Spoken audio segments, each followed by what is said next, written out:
प्रिय भाई बहनों, शुभाशीष। आज का यह वीडियो कक्षा नवम सामाजिक विज्ञान विषय के अंतर्गत इतिहास में पाठ 1 फ्रांस की क्रांति का अंतिम भाग है। आज के इस वीडियो में फ्रांस की क्रांति की प्रमुख घटनाओं के बारे में आप अध्ययन करेंगे।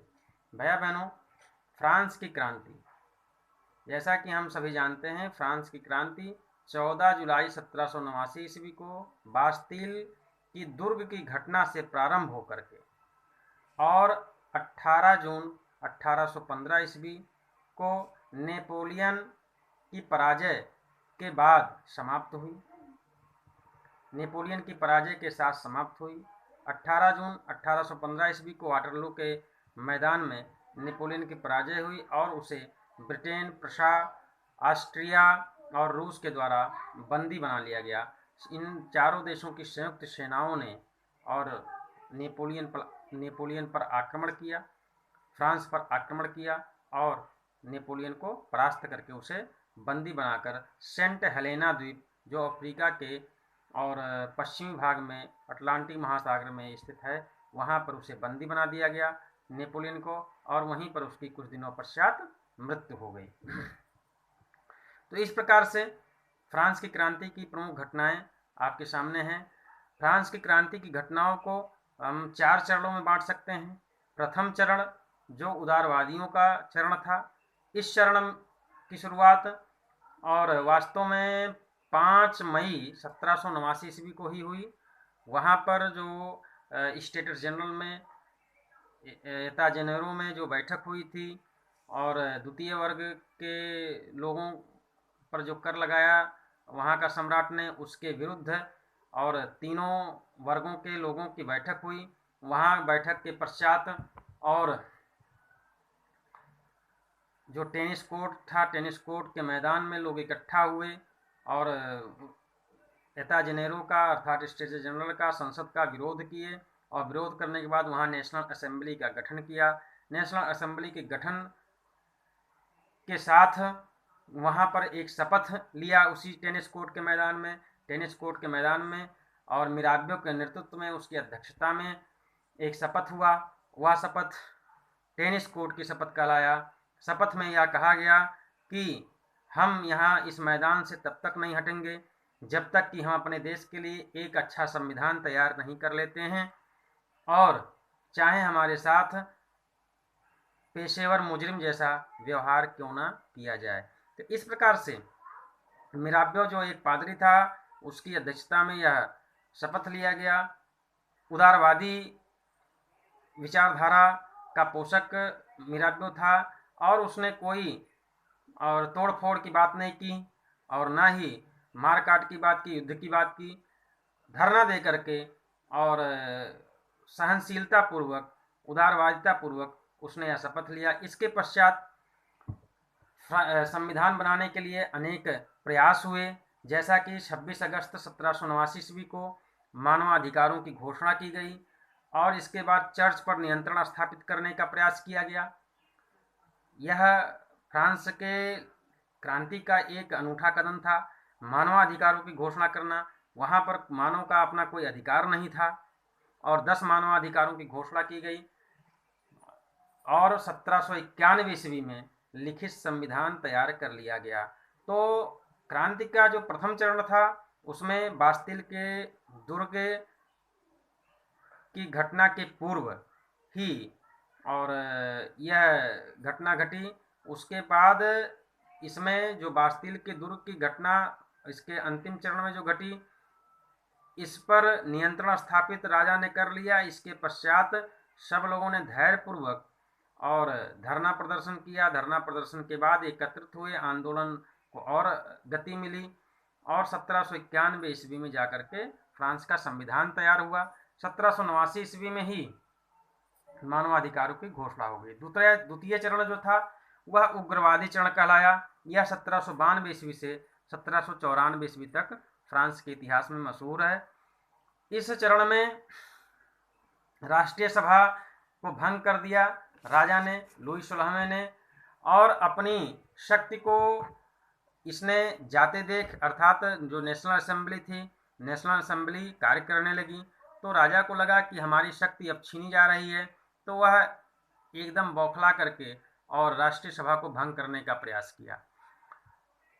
राष्ट्रीय सभा चूंकि राजा के कार्यों में हस्तक्षेप कर रही थी, उस पर दृष्टि बनाई हुई थी, इसलिए और राजा की सभा को इसने विरोध किया, और जो स्टेटस जनरल था, एता जेनेरो था, उसमें जो बैठक होती थी, उस बैठक में ये दो प्रकार के लोग वहाँ बैठते थे, और एक प्रकार के राजा के पक्ष के होते थे, दूसरे प्रकार के राजा के विपक्ष के होते थे। तो राजा के पक्ष के लोग जो होते थे वो दक्षिणापंथी कहलाए, और राजा के बाईं ओर बैठने वाले, राजा के दाईं ओर जो बैठते थे, उसके पक्ष में रहते थे, वो दक्षिणापंथी कहलाए। राजा के विरोध में अर्थात राजा पर नज़र रखने वाले जो नेशनल असेंबली के लोग होते थे, वो बाईं ओर बैठते थे, तो वो वामपंथी कहलाए। तो इस प्रकार से रेडिकल और रूढ़वादी जो दल थे, ये लोग भी अपनी विचारधारा को प्रस्तुत किए। अंत में जैकोबिन जो उग्रवादी दल थे, अर्थात जो रेडिकल भी दो भाग में बटा था, एक उग्रवादी, और जिसको जिरोंदिस्ट और जैकोबिन, ये दो भागों में रेडिकल के लोग बटे हुए थे। रेडिकल और उग्रवादी दोनों एक दूसरे के विरोधी थे। तो इस प्रकार वामपंथी जो थे, वामपंथी अपने को उग्रवादी घोषित किए, राजा का विरोध किए, और राजा उन्हें उग्रवादी घोषित किया। जो दक्षिणापंथी थे और राजा के पक्ष में थे, उन्हें उदारवादी घोषित किया। तीसरा चरण 1794 ईस्वी से 1799 ईस्वी तक चला। यह पूर्ण रूप से उदारवादियों का चरण था। इस चरण में फ्रांस की डायरेक्टरी ने नेशनल कन्वेंशन के आधार पर संविधान के अंतर्गत एक कार्यपालिका का गठन किया। यह कार्यपालिका 5 सदस्यीय निदेशक मंडल पर आधारित थी, जिसका निर्माण डायरेक्टरी ने ही किया था। मंडल के सभी सदस्य के अधिकार बराबर थे, इसमें कोई बड़ा कोई छोटा नहीं होता था। प्रत्येक सदस्य बारी बारी से 3 महीने के लिए अध्यक्ष भी बनते थे, और प्रत्येक वर्ष एक सदस्य का कार्यकाल समाप्त होता था। उसके बदले दूसरे सदस्य की नियुक्ति की जाती थी। जैसे भारत में राज्यसभा है, प्रत्येक 2 वर्ष में, और प्रत्येक 2 वर्ष में नए राज्यसभा सदस्य की नियुक्ति की जाती है, और राज्यसभा का जो कार्यकाल होता है वो 6 वर्ष का होता है। तो इस प्रकार से वहाँ के जो डायरेक्टरी थी, जो सभा थी, राष्ट्रीय सभा, उसमें भी इस प्रकार से कार्य किया जाता था। इस प्रकार नेशनल कन्वेंशन के बाद फ्रांस में 1795 से 1799 ईस्वी तक डायरेक्टरी का शासन शुरू हुआ। यह 1795 ईस्वी में पूर्ण रूप से शुरू होकर के 1799 ईस्वी में समाप्त हो गया। इसे नेपोलियन ने 1799 ईस्वी में भंग कर दिया। चूंकि नेपोलियन का शासन आरंभ हो गया और नेपोलियन ने 1799 ईस्वी से भंग कर दिया। डायरेक्टरी का यह शासन अव्यवस्थित व कष्टकारी रहा, इसलिए नेपोलियन ने इसे अव्यवस्थित कष्टकारी घोषित करके भंग कर दिया। नेपोलियन और लुई 16वें को परास्त किया, और वह खुद को सेनापति घोषित किया, और फ्रांस का कमान अपने हाथों में ले लिया। डायरेक्टरी के सदस्य व निदेशक मंडल अनुभवहीन व अयोग्य थे, जो सेनाओं पर नियंत्रण स्थापित नहीं कर पाए, इसलिए नेपोलियन का वर्चस्व बढ़ा। युद्ध में अपनी भूमिका का निर्वहन न कर पाने के कारण नेपोलियन ने डायरेक्टरी को भंग करके और इस शासन का अंत कर दिया। फ्रांस के शासन सत्ता पर पूर्ण नियंत्रण नेपोलियन ने स्थापित कर लिया। जो चतुर्थ चरण था वह नेपोलियन का शासन था। यह जो है 1799 ईस्वी से 1815 ईस्वी तक फ्रांस के इतिहास में प्रसिद्ध है।